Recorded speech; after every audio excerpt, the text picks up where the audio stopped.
The aroma of citrus and an inexpensive scent from Walgreens lingered in the house as I returned. My key turned more softly in the lock that night, not due to habit, but a primal instinct. The lights were extinguished, except for the faint glow of the hallway lamp she always left on for atmosphere. The lamp was askew, tilted as if someone had bumped it. Such small details often go unnoticed. Amber never missed such details. I didn't call her name, I didn't hang my coat.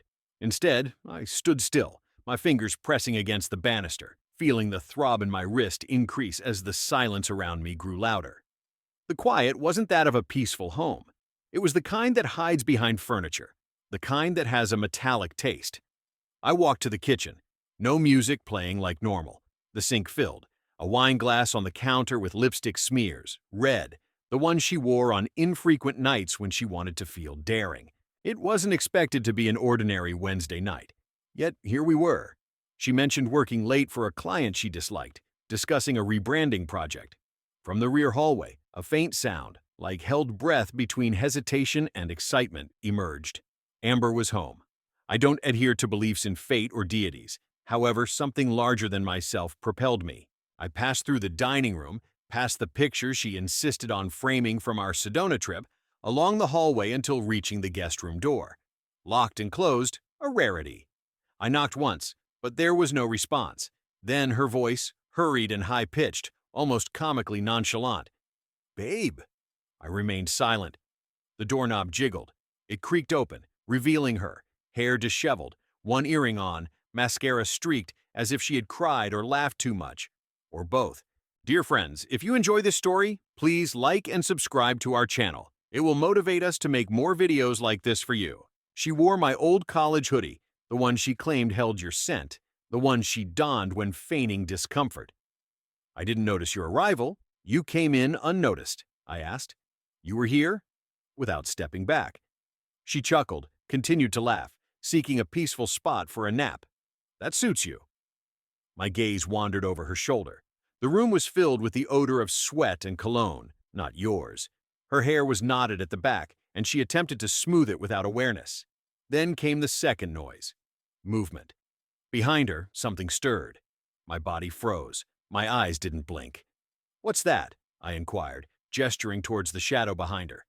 Amber remained unmoved. She rotated, tossed her head as if irritated, then stepped aside, disclosing a man, bare-chested, still fastening his trousers.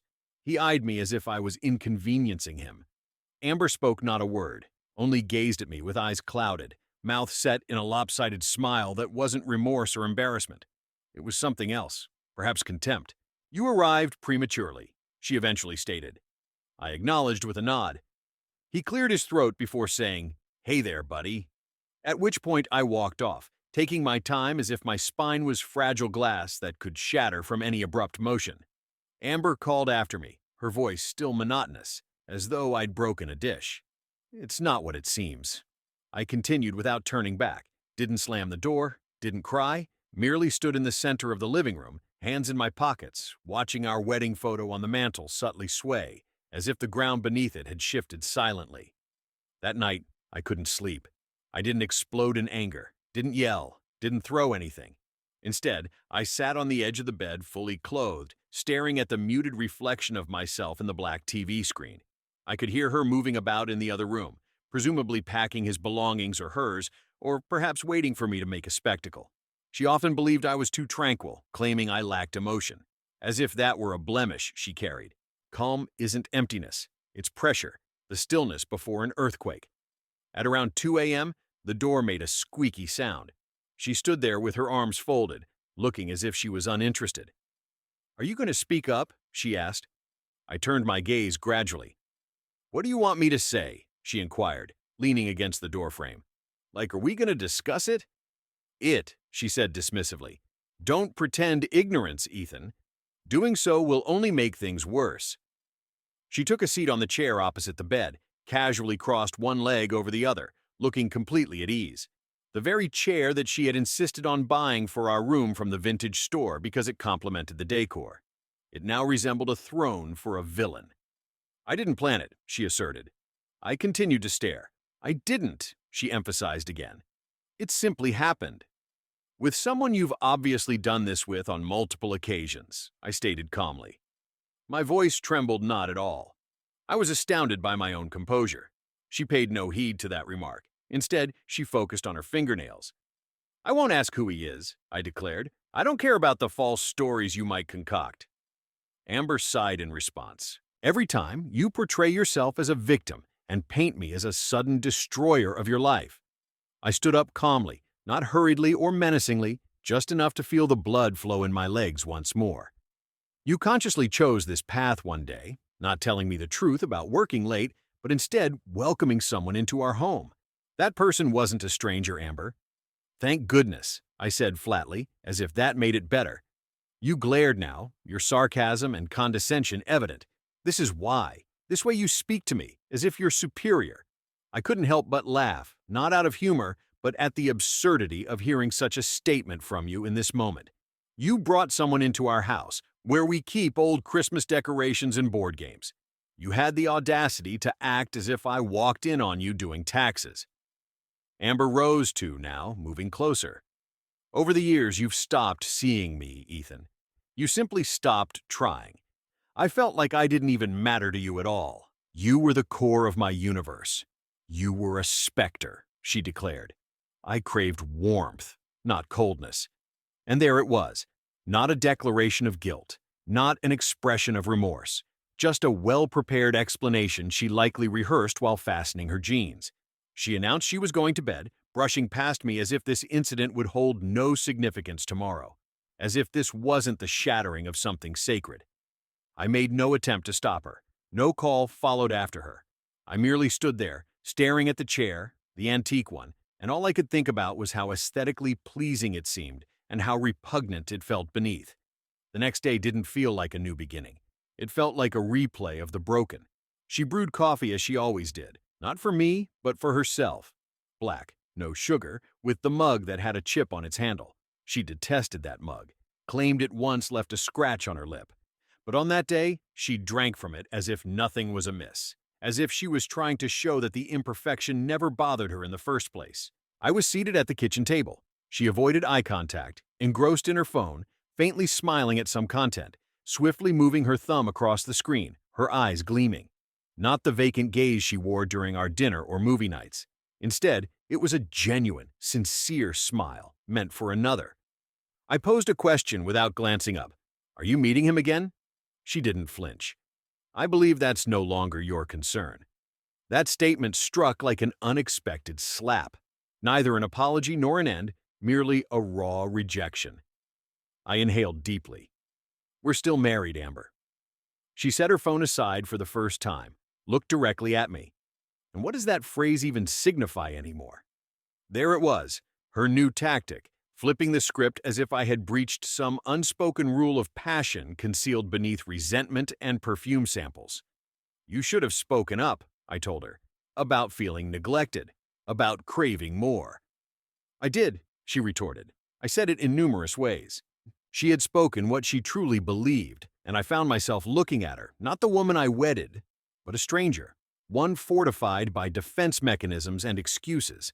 She wasn't enraged or wounded. Instead, she was finished. This revelation sent chills down my spine more than any affair ever could. With a swift motion, she stood up and reached for her bag. I'm leaving, she declared, not seeking my approval. I followed suit, hastier than intended. Her gaze hardened. Don't attempt to manipulate me now, Ethan. You had plenty of time. That was the instant I understood a harsh truth. She wasn't concealing her guilt, she accepted it. Every distorted thought she used to numb herself at night, she had internalized. She believed I deserved this. Once the door closed behind her, I slumped back into my seat, choosing silence over pursuit or outburst. Instead, I simply gazed at the undisturbed coffee in front of me, still warm with rising steam. In a moment of impulse, I reached across the table, picked up the mug, and let it fall, the sound of its impact against the floor echoing loudly. Divided, not fractured entirely, but cleaved through exactly in a manner reminiscent of our state. Similar to us. The initial individual I confided in was my brother, Nate. Not because we were close, we hadn't been for quite some time, but due to the similarity of our experiences. His ex-spouse, Taylor, had cheated on him with a coworker. In retrospect, Something he said to me then has stayed with me ever since. It isn't the infidelity that shatters you. It is how effortlessly they make it appear. He picked up on the third ring without any greeting. I had not even spoken. She brought him inside the house, I stated. There was silence. Then, "You certain?" I observed him. He adjusted his pants in the guest room. Nate remained silent for a protracted moment. Then, softly, "Are you all right?" "No," I replied emphatically. Far from it. He arrived an hour later. In tow were beer and silence. We settled on the back porch, both fixated on the neighbor's fence as if it held the solution to life's mysteries. I had never envisioned Amber would act in such a way. She used to become agitated if I paid too much attention to the waitress. Nate nodded in acknowledgement. It's characteristic of individuals like her. They disregard the rules when they are the ones violating them. I almost chuckled. She claims I made her feel unseen. He raised an eyebrow. And sleeping with someone within your home was the only way to be noticed? I didn't reply. I couldn't, for I was still attempting to comprehend. I kept searching for sense in her deceptions, trying to convert deceit into some form of misunderstanding. She's altered now, I said, colder, nearly malicious. That's because she's already rewritten the narrative, Nate said. In her mind, you are the antagonist. This way, she doesn't have to feel remorseful. I pondered this, allowed it to hurt. Later that night, after Nate departed, I went to the closet. Half of her clothes were missing, her bathroom drawer empty. She didn't leave for a while in the afternoon. She had left. No note, no farewell, just an absence as sharp as glass. I discovered her wedding ring hidden in a drawer beneath some old bills. She didn't utter a single word about it, but I understood the implication clearly. The following days drifted by in an almost numb state. No sorrow yet, just dealing with the practicalities of loss. I called in sick to work, found it difficult to meet anyone's gaze. My boss, who once teared up during a meeting over a broken coffee machine, said, "Take as much time as you need." I could sense his curiosity. People often do. They crave gossip. Yet I provided none. Amber didn't return home. Neither did she call nor text. It felt like I had been sealed out of her life with a vacuum. Even my parents remained uninformed. My mother, who considered Amber the family's spark, wouldn't comprehend. Or worse still, she would. And I wasn't prepared for that kind of empathy. However, on the fourth day, I spotted her. I went to get groceries as I couldn't bear another meal of cereal. I ambled through the produce section like an automaton. Bananas, tomatoes. My mind failed to comprehend hues or monetary values. And there, amidst the juice aisle, was Amber, chuckling, coiffed, manicured, adorned in the leather jacket I'd gifted her for our third anniversary. Beside her stood him, tall, self-satisfied, with a countenance like a glossy advertisement. His hand rested on her back, too low for mere friendship. Amber hadn't spotted me yet. I could have left, but I stayed, merely observing them as they flirted near the cranberry juice, as if we hadn't lived together. Then she looked my way. Her face fell, not with embarrassment or fear, but annoyance, as though I was an inconvenient former lover she had hoped to steer clear of. Without uttering a word, without even acknowledging me with a nod, she turned back to him, leaned in close, whispered something. They both laughed, and I understood this wasn't remorse. It was malice. I abandoned the shopping cart in the store aisle, exited abruptly, grabbed the steering wheel tightly enough to turn my knuckles white, and unleashed an unexpected primal scream. When the noise ceased, I retreated, wiped my sweaty face, gazed at the dashboard, and murmured, "She's gone." Not in a physical sense, but symbolically. She was no longer the woman I married, never returning to be that person again. The following morning, her mother phoned me. I contemplated her call for a full minute before responding. Her name seemed strange now, Linda, mother-in-law, like an outdated label from a past I no longer recognized. I answered, not due to respect, but out of idle curiosity. "Ethan," she said gently, "can we discuss?" I didn't agree. Instead, I waited for her to continue. She signed.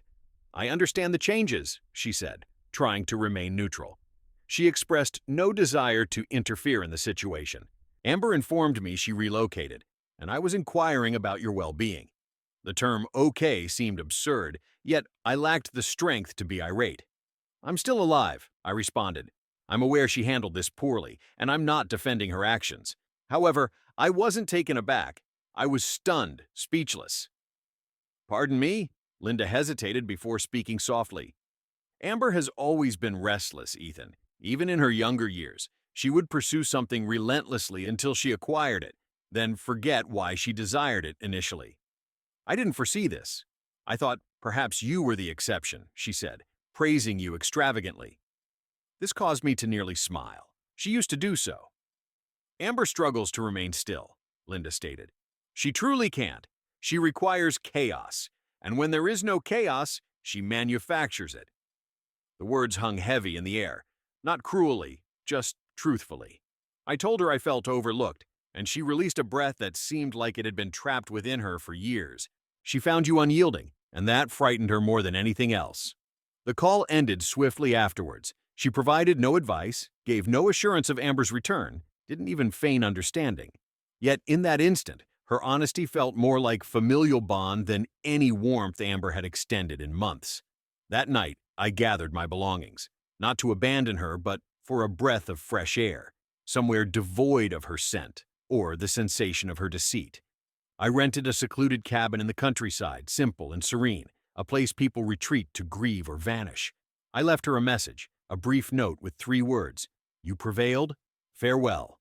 The cabin was utterly tranquil. No internet, no cell service, merely the wind whispering through old timbers and the odd fox howling in the darkness like a mournful violin. I embraced the quietude, wishing for it to consume me entirely. I sought no reminders, no alerts, no pity texts, no insincere concern from those who admired our images, not our lives.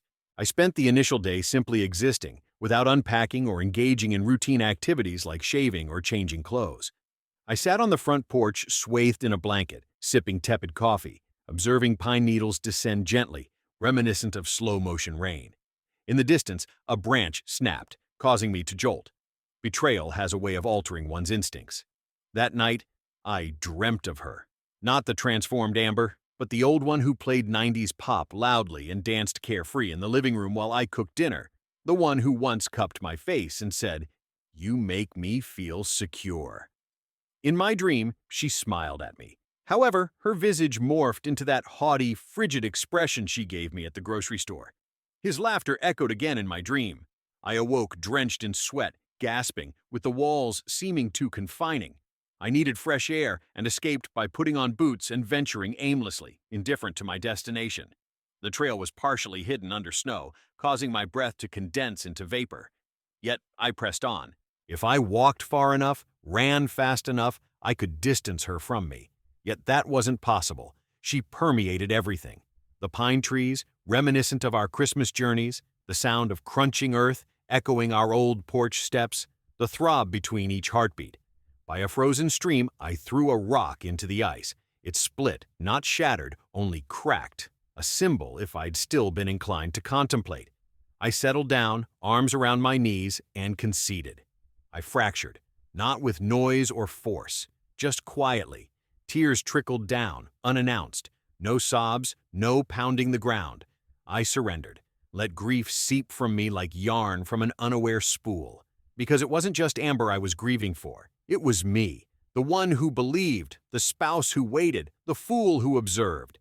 When the love I thought genuine faded 3 days into the cabin silence, I switched my phone back on. I hadn't intended to. I scrutinized it for hours, hiding in my bag as if it were a live explosive device. However, my curiosity, or perhaps my masochism, eventually prevailed. A deluge of messages poured in, like water from a damaged dam. "Nate, let me know if you need anything, buddy." "For real?" "My superior, don't worry about the reports. Take care of yourself." "My mother, I don't know what happened, but I love you. Please call." But one message stood out. From Amber, just 2 words. "You home." No apology, no explanation, no regret. I fixated on it for a considerable duration, my thumbs twitching, my mind fraying. Every fiber within me urged me to delete it and cast the phone into the stream without looking back again. Yet another part, the frail, pitiful one that still yearned for the way she used to whisper my name in the dark, kept gazing at it. Then it buzzed once more. "Amber, I left something at the house. Need to retrieve it. There it was. Not, can we discuss things? Not, are you all right? Merely logistics. Cold. Flat. Transactional. I chose not to reply. I didn't need to. She arrived to collect whatever items she required, having previously taken the essential ones. I remained an additional night at the cabin not out of desire, but due to the discomfort of occupying a place she had touched. I envisioned her wandering through the house as a stranger, keys jingling, expression vacant, perhaps taking a sweater, foolish book, or maybe a pair of earrings I had given her years ago. In my mind, she did it all silently, like a thief who felt entitled. And indeed, she may have felt that way. That's what hurt the most. Amber didn't just deceive me, she erased me. By the fourth day, I returned to the house. The roads were wet, the sky was gray, and the radio was off. Upon arrival, the porch light was on, the door was open, and inside she was absent once more. No note, no message. Yet there was a difference. She didn't merely take items, she left something behind too. On the kitchen table, a small cardboard box lay. Inside her wedding ring, a photograph of us from the beach trip where I bore her across the tide, and a note scrawled in her precise handwriting. No need to complicate things. That was all. No signature, no emotions. Merely a final barb concealed as an ending. And for the first time since it started, I felt nothing. No rage, no sorrow, just understanding that I hadn't opened the box for days, just left it on the table, reminiscent of a crime scene. Her ring perched atop the photo, obscuring my face. The note, edged with curls from the air conditioner, twisted back and forth. Whenever I passed by, I'd cast a glance, then quickly look away. Gaze too long, it might drag me back to the man who still cared. Yet, I wasn't that person any longer. Instead, I did something I hadn't done in years. I started cleaning. Not out of fury, not as some overused emotional purging. I cleaned because the house seemed tainted. Every item bore her traces. She had always claimed the blankets. The bookshelf stacked with her unread mystery novels remained untouched. Her half-empty makeup drawer from the bathroom still stood there. Bag after bag, I filled them as if disposing of a bygone era. Empty wine glasses were discarded. The throw pillows she insisted on were discarded for their looks, perhaps. That hallway quote, "Love grows here," was tossed away without a moment's hesitation. I packed up what belonged to her. No malice, no venom, just precision. It felt like a medical procedure, no longer requiring anesthesia. Halfway through discarding an old pair of her slippers, I stumbled upon her plain black journal tucked between the couch cushions. No lock, no embellishments. I knew I shouldn't delve into it. But of course, curiosity won over. Inside were incomplete poems, to-do lists, and then pages written during the supposed reconnection phase. Her handwriting seemed more aggressive on these entries.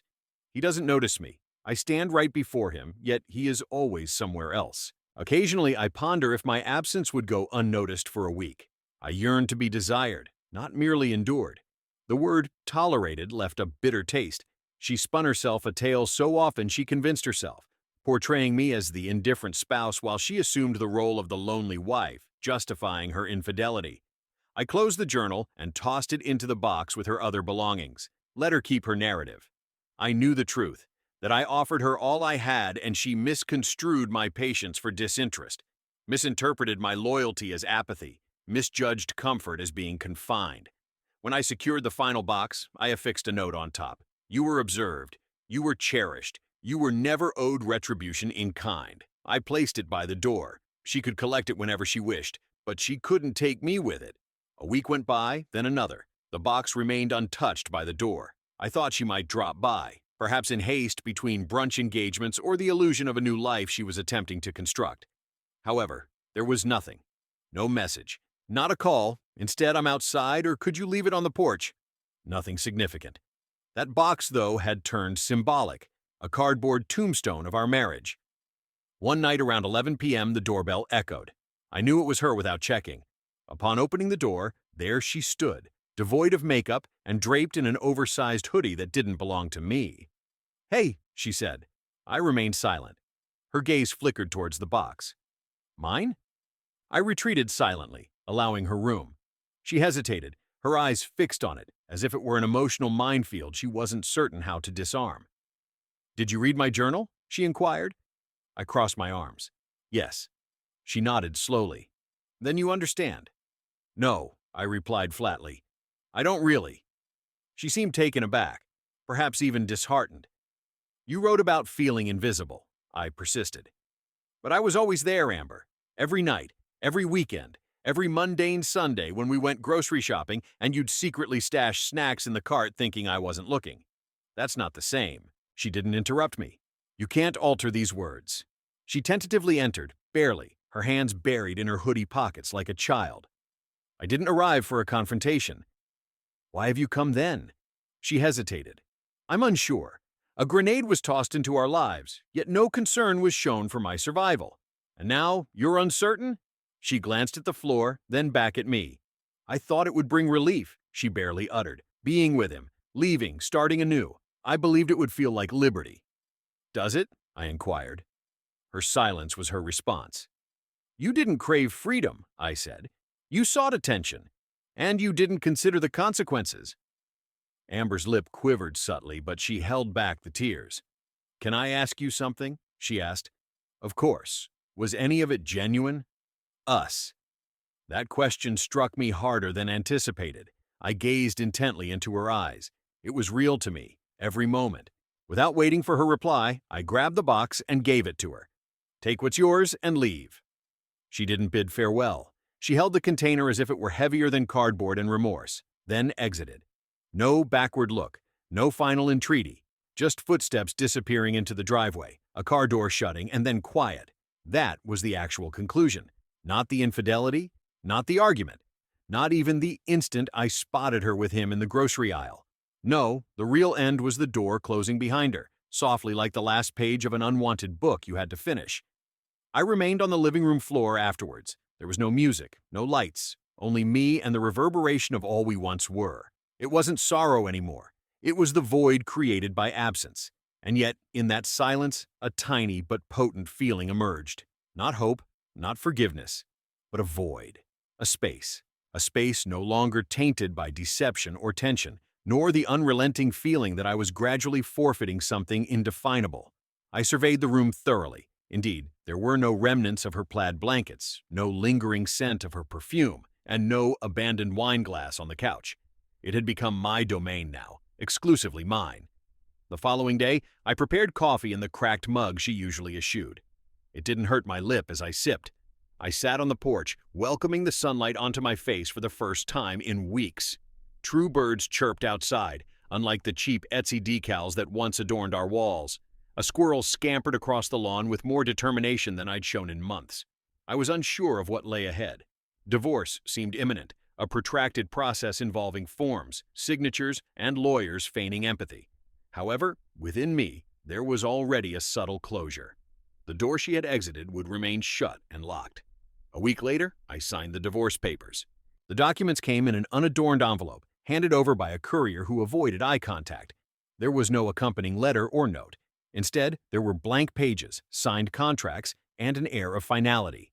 She had already affixed her signature, Amber Grace Delaney, with a newfound sharpness, a departure from the flowing strokes of someone in love. Instead, they mirrored the decisive lines of a businesswoman closing a deal. I stared at my signed name, the blank space that followed, and then let go. Pen met paper, and it was done. There were no tears, no long moments of contemplation, just ink, silence, and then movement. I returned the pages to their envelope, sealed it, and that was it. The marriage was over. 6 years condensed into a manila folder. After the courier departed, I stood by the window for a while. Life continued outside. Children played on scooters. Lawns were mowed. Dogs barked in the distance, unaware of the ending that had just transpired within these walls. And I understood something then. Amber did not break me. She didn't emerge victorious. Indeed, she deceived. She betrayed. She transformed her remorse into daggers and entombed them deeply. Yet she didn't annihilate me. She endeavored, perhaps not intentionally, but impulsively, irresponsibly, unreservedly. And for a while I allowed it. I endured as she made me doubt everything that defined me, everything I offered. However, I persist. I have grown stronger, clearer, superior. I resumed my jogging routine once more, the way I used to prior to the burden of our relationship overshadowing everything that constituted my identity. I reached out to old companions. I prepared authentic meals. I transformed the spare room into a reading nook with an old armchair I procured from a flea market. Amber has become a relic, not a hurt, not a specter, just something that transpired. I do not grant her my forgiveness, maybe never will, but I no longer shoulder it. To anyone who reads this, if you are amidst it, if your world is crumbling under the weight of another's selfishness, listen to me when I say it will cause excruciating pain, but it will cease, and you will still be standing, whole, wiser, alive. Appreciate your attention.